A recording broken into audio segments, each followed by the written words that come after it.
This is the Puck Poolies podcast with Matt Larkin and Stephen Ellis.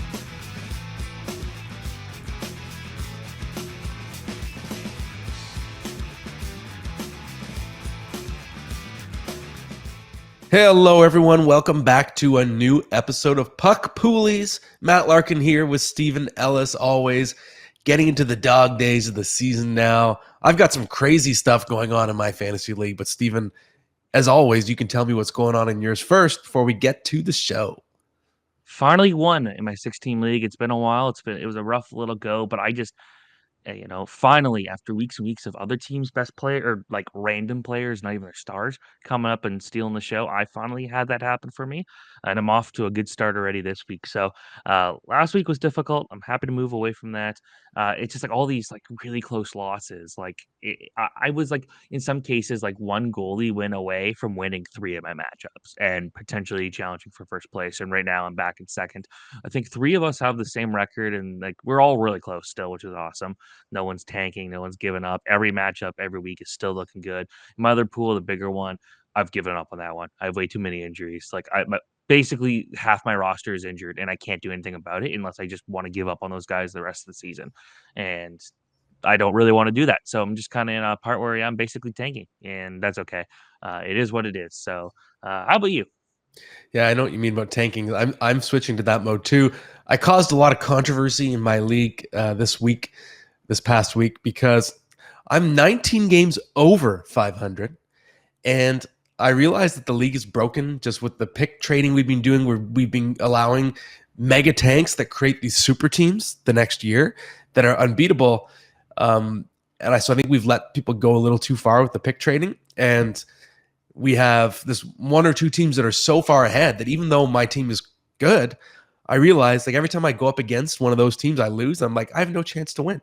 Even though I'm 19 games over 500, this is pointless. And I'm just going to load up for next year, and I'll be the super team next year. So I decided to trade my entire team. I traded 3 players for Tage Thompson as a keeper for next year. I traded, I think it was like Ovechkin, Claude Giroux, and Darnell Nurse. Then I traded 4 players for Brady Tkachuk, another keeper for next year. Traded a bunch of other players for a first-round pick. So I'm just loading up, and I've just completely stripped my team down, which is pretty sad. I said, guys, like this is weird. And I even I tried to get at first I was going to see if I could still be, like I was knocking on other teams' doors, seeing if I could get a first-round pick from a team that was ahead of me in the standings. And that team even said, no point, I'm not going for it. So I'm like, I'm 19 games over 500. There's a team that's 20 games over, and they said they're not even going for it this year because that's how hard it is to win with a few super teams. So I said, screw it, I'm out. Tank mode, baby. Well, it happens. It happens. And I almost looked into tanking in my 16th league, where we finally added draft picks in the trading of that this season. So I considered it. I've decided that was kind of a stupid idea. I still like it. Anything can happen when we get to the playoffs. And what we learned in this league is, the team that looks the most dominant can just fall apart instantly. And that was me pretty much early in the season to now. So Right. it I is what feel it you. is. And it's funny in our format, because if you make the playoffs but not the final, you get 3 keepers. If you miss the playoffs, you get 4. So now I'm like, well, I got to make sure I drop out of a playoff spot, which is also why I tried to trade so many players. Like I got to finish 9th or worse so I can get a 4th keeper. Because right now I've got Tage Thompson, Brady Tkachuk, Miro Heiskanen, and UC Saros. Although Saros looking a little questionable, I'm a little worried about that. But I know we will talk about the person that's succeeding him later in the show. But first off, Steven, let's do our pickups. All right, let's start with the Shallow League pickup of the week, and that is Jonathan Drouin, a guy I did not think we'd ever see back on the show. Especially, it's one thing to have him as a deep league or a medium league, but I even wrote in capitals, that's right, shallow leagues. Jonathan Drouin available in 72% of leagues, and I'm recommending him as a shallow league pickup. Something wild is happening with him. He's got 17 points in his last 16 games. In his last 8 games, he's playing more than 24 minutes a game. He was above 27 minutes on Monday. A forward playing almost half the game. He's playing with McKinnon and Rantanen on the first line. He's playing center on the top power play unit. Like, Jonathan Drouin's role right now is juicy. and it's built for sustained fantasy excellence. This could be a point per game player for the balance of the season. This could be a league winner for you. I've added him in my league because no one seemed to notice what he was doing. It seems like, based on the availability, not many people have noticed because his overall numbers aren't that sexy because he started so slowly. But I think it's very important, if he's available, to go get him right away. He's doing something special right now. Okay, I like it. I probably have to do that. Immediately pick up your Sharangovich. Yes, Sharangovich available in 68% of leagues. And this man is a shooter. He's got 17 goals in 43 games. He's converting on more than 17% of his shots. And for the type of player he is, that type of accuracy tends to be more sustainable. He's playing on the top line. He's playing on the top power play unit. And yes, we know the Flames are going to be making some moves soon, probably starting to strip down that roster, whether it's Elias Lindholm, Chris Tanev, Noah Hannafin. But either way, Sharangovich seems to be part of the future there, and he'll likely still be there and still playing an important role, even if Calgary sells off some pieces. So I could see him getting to 30 goals this year. He's already more than halfway there. So if you need goals, he's a very nice asset for a medium league. All right, what a pickup that was.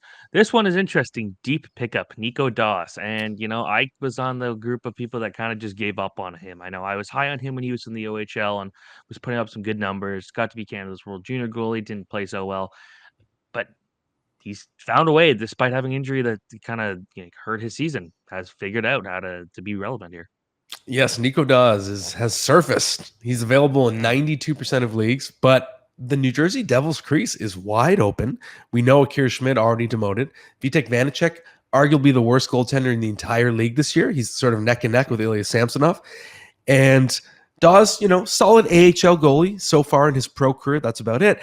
But we know every single year random goaltenders become studs. It's the most random position in sports. Alex Lyon last year, Aiden Hill. This year you've got Joey Decord, Connor Ingram.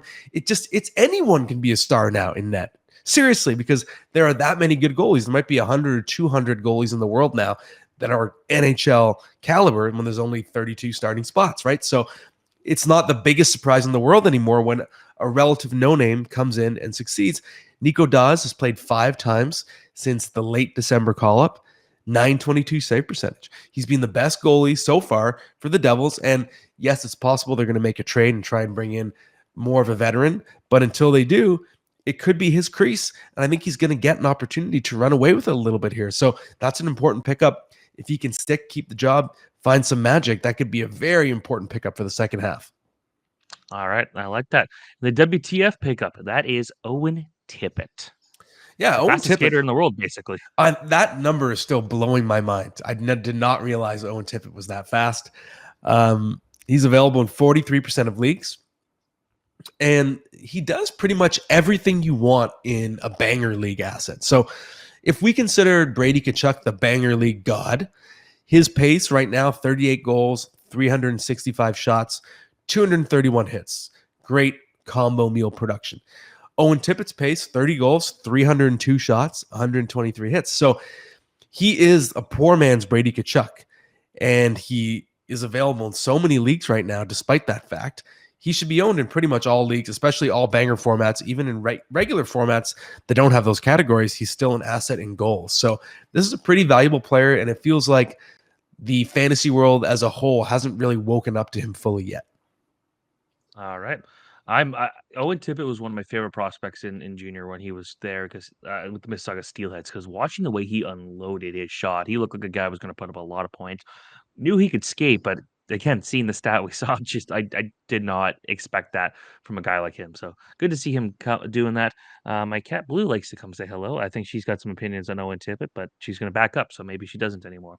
All right, the tip of the week is my bad. The tip of the week is know your opponent's past. So that means I'm assuming know when they were born, find out what streets they grew up. So when you're trying to get into their personal information, you know how to answer those security questions. I mean, you're not that far off. It is about knowing some of their information. And this is one of the slimier tips that I've given, but I stand by it because, again, I'm a villain. I'm a heel in my fantasy league. So this is part of it. Okay. This is part of the lore. And this is kind of like, I'm a little embarrassed. This is kind of Machiavellian stuff, but Most leagues, especially if you're in a Yahoo format, if you've been in a league for a long time, they have a legacy feature. You can go in and view past seasons. You can go in and view past rosters. And what you got to do is go and look, especially at teams that won, if those GMs are still in your league. Look at the years they won. Look at some of the players that were on those teams. If they won a championship with those players, they will have emotional attachments to those players. And you can use that against them in trades, as throw-ins, things like that, because it will still cause a little dopamine rush to their brain, remembering the glory they found with that player. And I did this past week. I was negotiating a trade with someone, and I couldn't quite get it done. And I remembered, oh, wait, this guy had Max Pacioretty for a couple of years, and Pacioretty was playing really well with Vegas. So he's going to trust Max Pacioretty. He's going to get a good feeling when he sees Pacioretty's name thrown into an offer. So I just kicked in Pacioretty, and he accepted the trade. Because I worked. I used his emotions against him by going and looking at his past roster and remembering who he had an emotional bond with. It's pretty scuzzy behavior, but I'm telling you, it works, and I recommend it. It's not illegal, I guess. So there, go for it. Okay. See, the good thing about playing in my 6 team league is I know almost all of them for 10, 15 longer. So that kind of helps, like knowing these guys so long that. But the issue part of it is, I think everyone knows each other too well that it makes it hard to like, because we spend so much time together to make trades, because everyone's like, no, like I don't like. Also, we all kind of air our grievances of which players we don't like, and then immediately try to trade them. Yeah. So that doesn't really work. I'll be like, man, this guy sucks. Anyone want him? And then like no one takes him Yeah. because I'm either going to drop him and they're going to pick him up, or they hear me say they suck and they're not that interested. So, Yeah. I feel you. yes, I get it. So, what's our special segment today? All right. Well, we're at the halfway point of the NHL season. We're actually past the halfway point of the fantasy season, unless you're in a roto format. So I figured we should sort of take a look at the first half MVPs by position, if that sounds good to you, my friend. All right, let's do it. And we are going to start with a guy that I acquired in a very lopsided trade this year, which was Sam Reinhart, forward. Obviously, I got him at Pavel Mintyukov, and I don't remember who I traded, but it was like I think it was Eric Carlson and a goalie that Vitek Vanacek. I think that was a trade, and that worked out very well for me in that trade. Nice. I traded Cole Caulfield and Minchikov for Miro Heiskanen. Okay, so Sam Reinhart. He was going off the board on average as the 97th player when Yahoo drafts were starting. And he's currently, at least in my scoring system, the number 7 player. And he's second in the NHL in goals. He's right hot on the tail of Austin Matthews. He's 10th in points. So you've turned such a massive profit if you drafted Reinhart. And not surprisingly, the team in first place in my league has Sam Reinhart. Those are the types of players. It's not the Connor McDavids. It's the player who produces like a first-round pick that you get way later. It's like a cheat code, right? So there's one gem in my league that has Reinhart. He's in first place. But that said, we're talking about what he's done. So first half MVP. He's shooting 27.8%, highest in the NHL. You need to sell high. This is exactly what happened with Bo Horvat last year. The numbers are almost identical to what Bo Horvat did in the first half. Same thing, contract year player too. Bo Horvat was on pace for 60 goals in the first half, and then he cratered in the second half because of regression. So even though Sam Reinhart has been great, I'm giving you your virtual medal for fantasy MVP, it's time to trade him. You could get a really nice return, find someone who's more of a buy low, more of a consistently established first round type of player. That's what you should do with Sam Reinhart, even though he's been amazing. Okay. Would you do the same for the first half defensive MVP, Noah Dobson? I would not. I think what Noah Dobson's doing is more sustainable. Yes, he's the defense MVP. ADP was 111.6, and he is the number 3 fantasy defenseman on the year and number 17 overall player in fantasy, tracking for roughly a point per game season. Massive asset in the blocks department as well, if you count that as a category. And I've said it recently, he's sort of becoming a Dougie Hamilton type player to me in terms of the overall skill set. Right shot, big guy, can contribute to multiple categories. And with the pedigree, with his age as well, I'm believing everything that he's doing. So I would not be selling high on Noah Dobson. I'm really happy to see Dobson playing the way he is. When I used to have a TV show on a local network, and one of the things about that was the co-host I had was huge into Noah Dobson. Like, this guy's going to be a star, and he did not play like we were hoping he would for a few years, and I was starting to give up on him. But from a high end standpoint, but now seeing the way he's playing this year, it's awesome. I'm glad to see how well he's playing. Going in net, Connor Ingram, a guy that I would never have even put in the conversation for first half MVP in net. Yeah, and I'm actually surprised when I went to look up his average draft position. I thought it was going to be blank, like I thought it was going to be undrafted, but it was 119.7, so he was being drafted in plenty of leagues as a number 2 goalie. So I guess people had or number 2 Coyotes goalie, number 5 fantasy goalie, wherever he was. People had faith in a bit of a Coyotes rebound, evidently, but no one could have predicted he would be a top 3 fantasy goalie in the first half, which he was, behind only Hellebuck and Demko. 5 shutouts already for Connor Ingram. And I wrote down, like, I guess I'll swear here in my notes. I just said proof that goalies are bullshit, because they are. And I don't mean that as an insult to goalie. I'm saying there's so many good ones that it's just the randomness of the position. It's just unbelievable. And it's a reminder to not overpay. Maybe you can take one stud goalie, but fill out the rest of your goalies with flyers, because and I don't mean Philadelphia Flyers. I mean Flyers, because you just see this happen every single year. There are guys busting out of nowhere.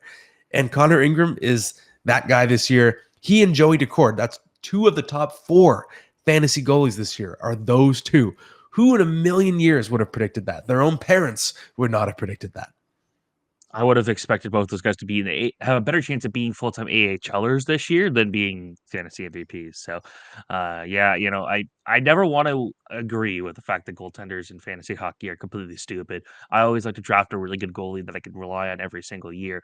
However, my goalies I drafted in one of my leagues, Shesterkin and Oettinger, have spent a lot of time injured at points this year, and Shesterkin's just not played the way he should. In my other pool, I've had Demko and Georgiev, and Demko was great. Georgiev, I never know if I could rely on him. He tends to allow a lot of goals too many times, but it is what it is. So that's that. Who's our guest? Okay, it's time to bring back our pal from NHL.com, Pete Jensen. Okay, we are very pleased to welcome back to the show one of our favorites. You know him if you're a diehard fantasy person, of course, as the expert NHL.com fantasy rankings, NHL fantasy on ice podcast. He does so many great fantasy things. Pete Jensen is back. Pete, how you doing? Doing great, guys. Always great to hop on your show, and always great when you guys do the same. I know you both have been on so far. Steven, of course, for the prospect talk, and Matt for the entire league. So happy to return the favor here.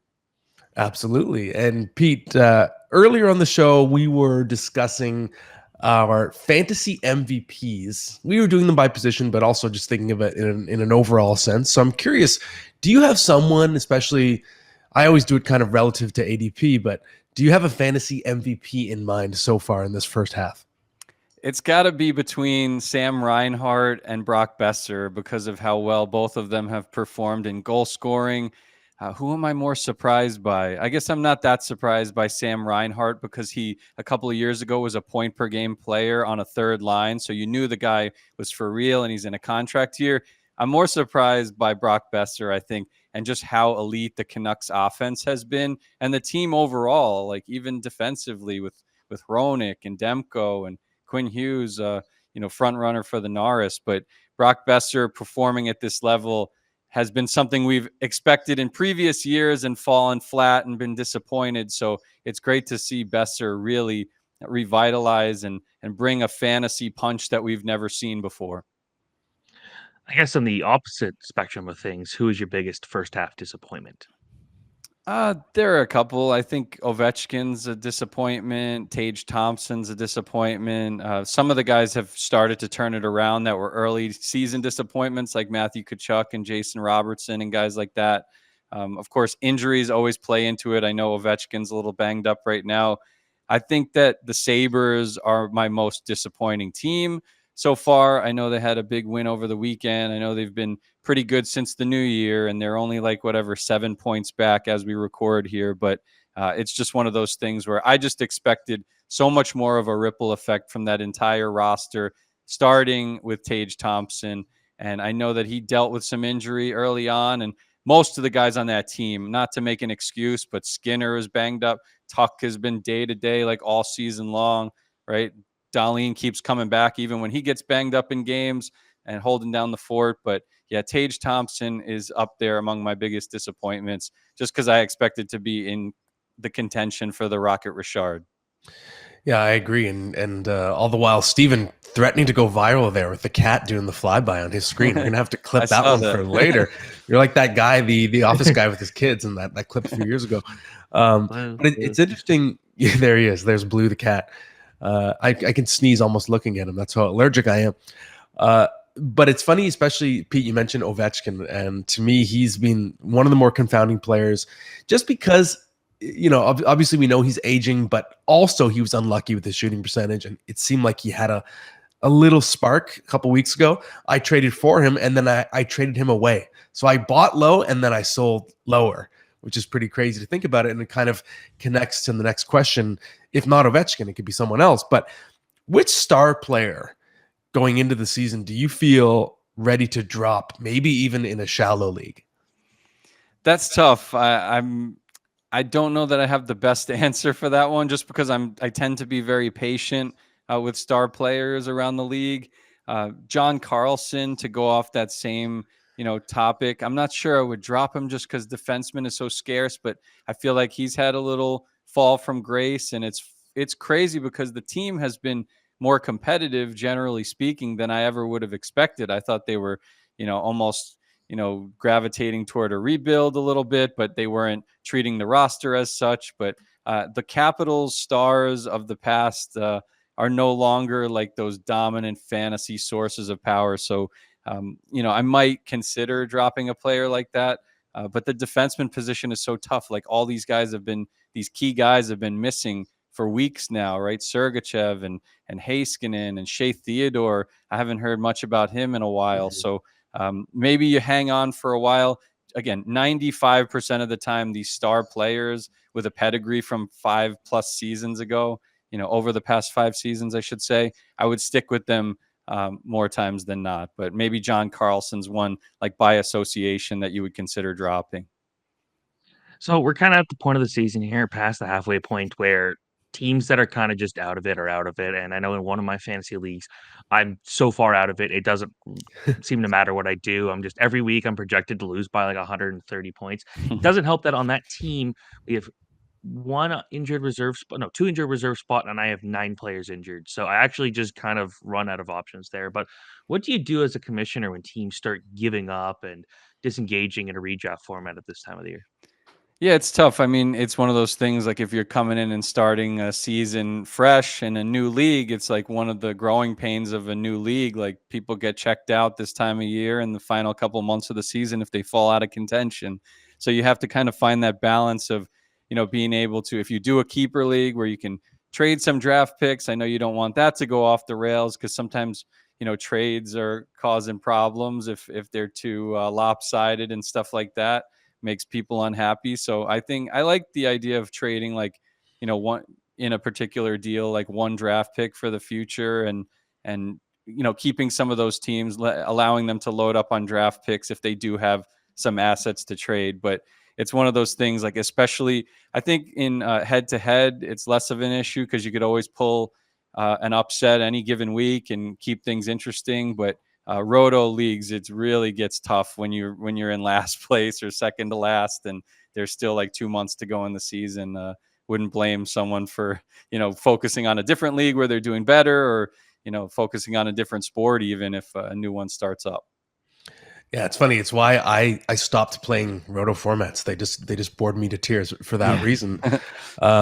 So Pete, earlier on the show, I talked about the sort of possibly broken state that my own league is in, and I made some pretty lopsided trades because it's a keeper format. And I said, okay, well, I'm rebuilding. I don't care. I'll trade 4 players for a first round pick.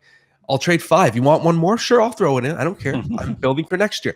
So we do get this situation, and I know it's common in keeper and dynasty formats this time of year. You're getting the buyer and seller trades. You get these arms races. One person makes a lopsided trade. That sets a new price. And then the next guy is expecting 5 players in return for their next trade, and you get all these lopsided trades happening.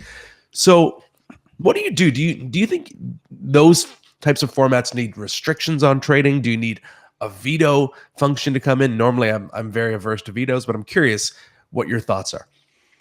Yeah, I mean, I think the veto puts like a lot of power on the commissioner, and then a lot of other people in the league want to chime in. Like trade votes, I'm all for that. If they're lopsided, then they're probably okay in my book. Again, I mentioned that like I would probably limit and restrict it to like 1 or 2 draft picks per trade, just so some people on Twitter and Instagram like send me questions, and it's like, would you do this trade? It's like 5 players and 2 picks for another 5 players and 2 picks. And it's like you can't even wrap your mind around that. You could give it a quick glance and stuff like that, but it gets a little too wild for me. So I would restrict some trades. I would even consider, for future years, like sometimes you could do either a keeper, not a keeper reset necessarily, but you can reset most of the roster if your league is down for that. You could, you could also consider like an auction format if you have highly engaged fans and stuff that want to play in your league, friends and family, and that are tuned into salaries around the league. That's always a fun thing for me, whether it's a point format of auction and a dollar format, or sometimes you could play in a league where it's actual player salaries and you have to construct it within the salary cap. So those are some alternatives that you could consider in the off season. Yeah, I think it's a really good point. And my hockey league is struggling a little bit with our what to do with our picks, and we're even starting to consider getting rid of the pick trading altogether, because you got this thing you have buyer seller, 8 teams alternating every year. Yep. Whereas in football, we've done with a full salary cap and individual player salaries. It's gone very well. You don't have the same problem with the alternating teams competing. So Pete, we know we'll be seeing you at All-Star in a couple weeks. I want to end by putting you on the spot. I'm just curious. Who's your pick to win this skills event based on the names we know so far who are competing?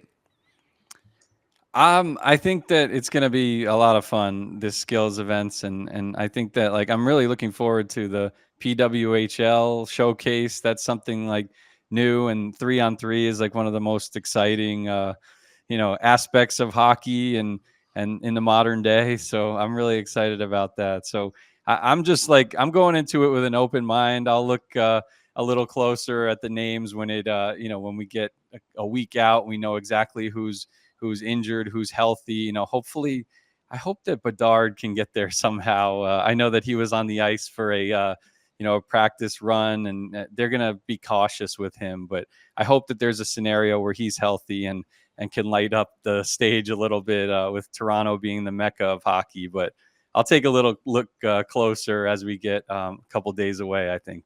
Okay. I have a feeling that Willie Nylander is going to put on a show, because he just kind of gives 0 Fs, and he's got the well-rounded skill set. He can shoot the puck hard. He's a great skater. He's got great hands. So I don't think he would be anything close to the favorite either. So I think he's a fun sleeper pick. Just in that environment, I think he'll thrive.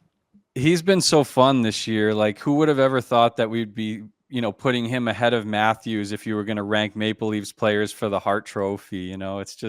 It's incredible what he's done, and obviously got rewarded the other day with the new contract, but he's got to be up there as well. I know that he was not drafted as low as Besser and Reinhart, like I mentioned earlier, for fantasy MVP, but like for him to be a top 5 player on a team like that with so much star power and offensive ability, it's been really impressive. He's been one of the stars of the whole NHL season so far. Absolutely agree. And also impressive that Steven is not laughing while his cat continues to maul him right now. And Pete, always a pleasure, my friend. We will see you in a couple weeks. And before you go, just plug anything you want on NHL.com. Sure. I have not yet been to Toronto, so I expect you guys and some of my other colleagues in the area to show me a good time. I've heard a lot of good things about Toronto from a hockey fan standpoint, and the Hall of Fame and stuff like that. I got to hit up some of these places. It's been way too long that I've actually gotten up there. So yeah, NHL Fantasy on Ice is our podcast. You could check out our work, nhl.com/fantasy. We're also doing a couple new things this year, betting odds, like 3 matchups odds to watch each day. You could find that on nhl.com/fantasy in the headlines module. And then also our edge stats with all the puck and player tracking. I've been doing some fantasy stuff. keeping track of certain categories, from a news standpoint, like, oh, this player, Owen Tippett, has the fastest speed of the season so far. Yeah. So that's all general stuff that's really interesting from fantasy and reality and betting that we're doing on NHL.com this year. Excellent, Pete. We'll see you soon. Show you a good time, and thanks for coming on. Anytime, guys. All right, great stuff from Pete as always. And Steven, let's do our best bet of the week. And this one it's minus money, which I don't normally do. I like to sort of strive for greatness, but to me, I just feel so confident that I want this one. The Toronto Maple Leafs are visiting the Edmonton Oilers Tuesday night, and I want to hammer that over, which is minus 165 plus 6.5 goals. To me, this is track meet city, baby. That's what I see in this matchup. We have the Oilers absolutely rolling. They've won 10 games in a row. The Leafs are reeling, 2 weekend losses. Very disappointed coach in Sheldon Keefe. Lines in a blender, heading on a big Western Canadian swing. They've got something to prove, so I think they're going to be very motivated. Of course, you have the Matthews-McDavid marquee matchup. How about that alliteration, Stephen? And these are 2 of the highest scoring teams in the league, 2 of the best power plays in the league. Goaltending has been better for both lately, if you count Martin Jones and Stuart Skinner. But overall, you never know really what you're going to get in net from either of these 2 teams. So I just think it checks every box for a barn burner. I think they're going to go comfortably over 6.5 goals. What do you think? I like it. Yeah, I've seen a ton of these great games that just end up being just scoring fest. If I'm guessing who's going to score, Zach Hyman's probably going to score. We know that former Leafs like to score against the Leafs, and so I expect that to happen. But yeah, no, I'm on board with it. Okay, well, we're doing it. And Steven, let's now move on to our prospect report. This is one of my favorite prospects, someone I've been watching closely since he was getting hyped up, even a couple years before he was drafted. Yaroslav Askarov, Nashville Predators prospect, dominating in Milwaukee. So what do you have to say about him today? Well, with 3 shutouts in his last 4 games, it's hard to go wrong with a guy like Askarov. I wrote about him a couple years ago before he was drafted. I called him a future Vezina Trophy winner, and I know goaltending is completely random, but I was saying that at a time when the guy was not playing many games. Like, it was pretty common for him to not play more than, or to not even play 20 games in a season year after year, whether it be COVID, whether it be, bouncing around leagues, things like that. Playing time was tough for him. So last year, getting a chance to see him play such a valuable role for for Milwaukee, and get all those starts. And then this year, working with Troy Grossenek, one of the best AHL goalies in the last 15 years. That 1-2 duo is awesome. And I think with Askarov getting to learn from that while still getting all these starts, these valuable opportunities, no doubt about it, I still think he's going to be a future Vezina Trophy winner. There was a lot of talk about him potentially being traded at the draft last year, and whether it be Montreal, whether it be a couple other teams that could look at him as the goalie of the future. I think those teams are going to wish they did. Now with Nashville, they got UC Saros, who we know that could get hot and be one of the best goalies year after year. I think they should start maximizing that trade value as soon as possible if they believe Askarov's the answer. But they signed Kevin Lankinen for a reason, and that was to continue to give Askarov some time. So we'll see what they do in net for Nashville, but I do think Askarov's the goalie of the future there, one of the best goalie prospects in the league. He's got the size, the athleticism, the glove hand, and he continues to just be. A lot of people are saying, like, he wasn't mature enough, and a lot of scouts said, like, he would get upset over things easily, he would let some bad goals in, things like that. But right now, no question about it, Askarov's one of the best goalie prospects in the world. Cool. Yeah, I'm very excited about him. I have to make a tough decision because I have the Predators tandem. I don't really have room, but I'm thinking, oh, what if he gets called up soon? But I guess for now, he's sort of blocked. And it's funny because we've seen Barry Trotz told our colleague Frank Cervalli that Saros is staying. And if anything, it's supposed to be Askarov who gets traded. But excuse me. But if I'm Nashville, I don't know. I still think that franchise is delusional about how competitive it is in the present. And I think you could get a king's ransom for UC Saros from a team like New Jersey right now. I would be shopping him, and I would be building around Askarov in the future. But that's just me. I guess Nashville just sees it differently for now. So, Stephen, let's move on now. We have a couple good questions. What do we have this week? All right, we're going to start with somebody in my league, Mariano Di Nicola. How do you go about dealing with large assets that are struggling throughout the season? For example, Stutzel hasn't been as good as he could be. Yeah, it's a great question, especially when you get this deep into the season and you're waiting still for certain star players to wake up. It's like you start to wonder if this is this just not their year. To me, it's largely dependent on the homework that you do. So I do recommend you do some homework and you can learn the root of the struggles. Are they luck-based struggles or are they real? So if we use Tim Stützle as an example, 7 goals in his first 38 games, 6.6% shooting. So, and if you look at his underlying metrics in terms of individual shots per 60 and scoring chances and all that kind of stuff, it's all normal. Maybe the only difference is his on ice stuff. Like his line mates are not helping him as much this year, but in terms of what he's doing as a player, he looks mostly like the same player in terms of how often he's getting quality chances. They're just not going in. So this is an example of you do your homework and you see this is not a player that you want to sell low. If you're to trade him, you still want at least 90 cents on the dollar. If anything, you're probably better off keeping him or trying to get him if you don't have him. And it's funny, I talked about Sam Reinhart as a great sell high. I wouldn't be surprised if Stützle outscores Sam Reinhart in the second half of the season, even though their numbers are so different, right? It's sort of just riding the wave of regression. And I think there's other cases, yes, where you have a struggling star and you look at their underlying numbers and it's like, oh my God, they're actually not generating nearly as many chances. They look like a different player. Then yes, you want to get off that train and sell them, even if it's at a discount. So it's largely dependent on the player, on the underlying metrics. Okay. So I like that one. Next question comes from RO9SW. My keeper league timeline is 3 years. We need to keep one goalie, Shesterkin or Oettinger. Wow, good problem to have if you're trying to decide between those two. I lean toward Jake Oettinger here because he's 3 years younger. And yes, he's being dinged up, but Igor Shesterkin also has a tendency to get dinged up. And I think his style, his hyper athletic style, will lend to him aging quicker than most goalies do. Very similar to what we saw with Jonathan Quick, just someone who their game can fall off a cliff in their early 30s because they're so athletic and they play such a reflex-based game. So if you think about it that way, he's already 3 years older than Oettinger as well. And I think the Rangers right now are in more of a win now window, whereas Dallas, very competitive right now, but they have some really exciting prospects on the way. Logan Stankoven, Maverick Bourque. They're just breaking in guys like Thomas Harley. Their stars, Jason Robertson and Rupe Hintz, Miro Heiskanen, they're all young players. So Dallas, to me, is set up to be good for a long, long time. So if you look at all those different factors, younger Oettinger, probably less likely to get hurt, better team for longer. I like him more as the keeper. All right. That's that for the questions, I guess. What do we have to round this up? All right, I wanted to circle back the starting lineup to something a little more hockey related, just for fun. Once in a while, we got to do it. So I want to know, who are you upset about in terms of these All-Star Game rosters, Stephen? Who are your top snubs? All right. Well, I've got a bit of an interesting answer for this one at the very end, but I'll start here by looking at Aiden Hill, obviously one of the best goalies in the season this year. And I, to be fully fair, I did not think he was going to be as good as he was. I thought that was kind of a not a flash in the pan, but like last year over the off season, we were talking about who the best goalie was going to be for Vegas, and I was really going with Logan Thompson. Sorry, I wanted to be Logan Thompson.